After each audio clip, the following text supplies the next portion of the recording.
నా పేరు రాము. నా వయసు 29 సంవత్సరాలు. నేను సాఫ్ట్వేర్ జాబ్ చేస్తున్నాను. మా ఇంటి ఓనర్ శంకర్. వయసు 39 సంవత్సరాలు. అయిన భార్య పంకజం. ఆమె వయసు 33 సంవత్సరాలు. ఆ కాలానికి ఉండే అబ్బాయి అందరికీ ఆమె వంక కామదేవత అని ఊహించుకుంటూ ఎంతమంది ఎన్నిసార్లు జోడించుకున్నారో లెక్క లేదు. అనుకోకుండా అలాంటి ఆంటీ వాళ్ళ ఇంట్లో నేను అద్దెకు దిగాను. ఒకరోజు ఉదయం జాగింగ్కి బయలుదేరాను. అప్పుడు పంకజం వంగి ముగ్గు వేస్తుంది. అప్పుడు కనిపించాయి నాకు ఆమె బోండాలు. పెద్దవిగా బిగుతుగా ఉన్నాయి.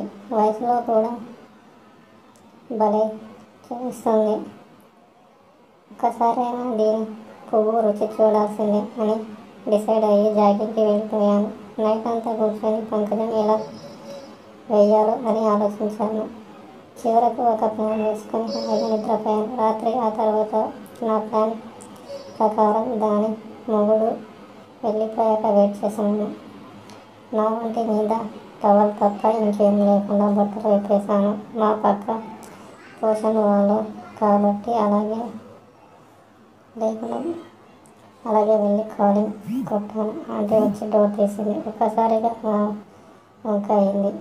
నేను వెంటనే మా ఇంట్లో నీళ్ళు రావట్లేదు ఆంటీ, అర్జెంటుగా బయటికి వెళ్ళాలి. మీరు ఏమి అనుకోకపోతే ఈరోజు మీ ఇంట్లో స్నానం చేస్తాను అన్నాను. ఆంటీ మొదట షాక్ తిన్న తర్వాత తెరవని సరే రామ్ లోపలికి రా అంది. తన మర్యాద కొద్ది వేడి నీళ్ళు కావాలా రామ్ అని అడిగింది. నా ఆనందానికి అవధులు లేవు. కాసేపు ఈ ఇంట్లోనే ఉండొచ్చు అని ఆలోచనకు సరే ఆంటీ ఉన్నాను. తను స్టవ్ మీద వేడి నీళ్ళు పెట్టి నా దగ్గరికి వచ్చి కూర్చుంది. ఆంటీని చూడగానే నా మొగ్గ టవల్లో నుంచి పైకి లేచి ఆడుతుంది. తను చూసే ఏమనుకుంటుందో అని నేను కవర్ చేశాను.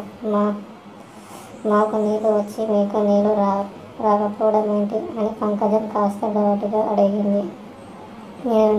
ఏమో అంటే నాకు అదేం అర్థం కావట్లేదు అన్నాను.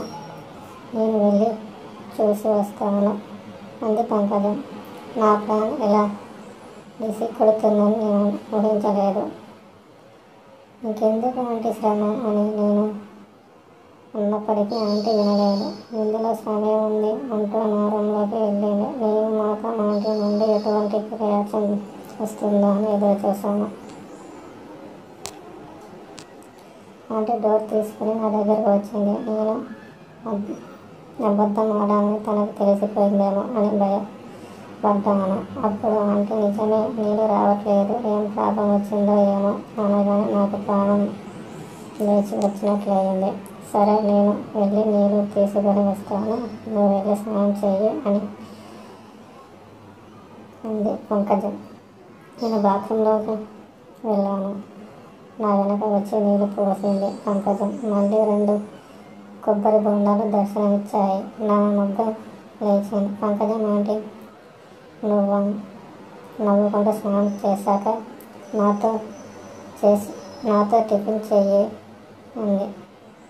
నీ చేత టిఫిన్ చేయించుకొని ఈరోజు వెళ్ళిపోయింది. తన మాటల్లో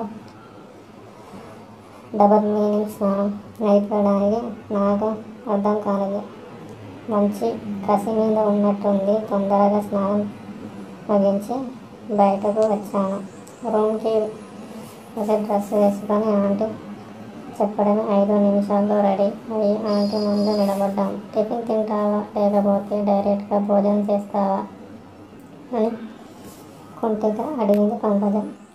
మీరు ఏమి పెడితే అదే తింటాను, అయితే బెడ్రూమ్లోకి పద అంది ఆంటీ. తనని ఎత్తుకుని బెడ్రూమ్లో పడేసా. నేను అసలు ఎక్స్పెక్ట్ చేయలేదు ఇంత తొందరగా ఆంటీ పడిపోతుందని. అదే విషయం తనకి అడిగా. నువ్వు ఈ ఇంట్లో దిగినప్పుడే నాకు నీ మీద మనసైంది. అందుకే వీలు దొరికినప్పుడల్లా నీ బొండాలు నాకు చూపిస్తున్నా మొదలుపెట్టా. ఇంకా నువ్వు మా ఇంటికి వచ్చినప్పుడు నీ చూపుల్ని బట్టి ఒకరోజు నన్ను